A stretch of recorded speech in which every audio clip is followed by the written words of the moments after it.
যুবসাথী প্রকল্পের নাম বদলে যুবশক্তি করা হয়েছে, তাহলে এবার কি হবে? নতুন করে ফর্ম ফিল আপ করতে হবে, নাকি যারা আগে যুবসাথীর টাকা পেতেন তারা সরাসরি যুবশক্তির সুবিধা পাবেন?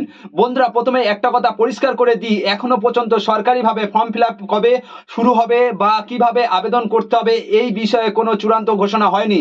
তবে একটা বিষয় নিয়ে জোর আলোচনা চলছে, সেটা হলো ভেরিফিকেশন বা তথ্য যাচাই। দেখুন, যে কোনো সরকারি প্রকল্পের সরকারের লক্ষ্য থাকে প্রকৃত যোগ্য মানুষের হাতে সুবিধা পৌঁছে দেওয়ার। কিন্তু অতীতে অনেক প্রকল্পে দেখা গেছে যাদের পাওয়ার কথা নয় তারা সুবিধা পেয়েছেন বলে অভিযোগ উঠেছে।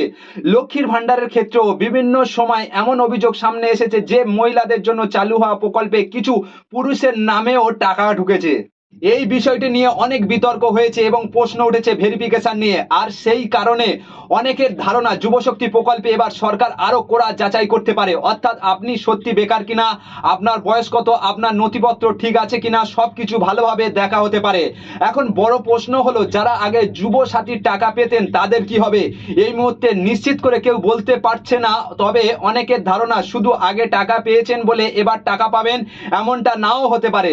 সরকার চাইলে নতুন করে ফর্ম ফিল আপ করতে পারে, আবার পুরনো তথ্য যাচাই করে সিদ্ধান্ত নিতে পারে। তাই যারা আগে যুবসাথী পেতেন তারা এখন থেকে আধার কার্ড, ভোটার কার্ড, ব্যাংকের পাসবই এবং অন্যান্য কাগজপত্র ঠিক করে রাখুন, কারণ যখন সরকারিভাবে ঘোষণা হবে তখন খুব দ্রুত আবেদন প্রক্রিয়া শুরু হতে পারে। বন্ধুরা, এখন সবচেয়ে গুরুত্বপূর্ণ বিষয় হলো গুজবে কান না দেয়া।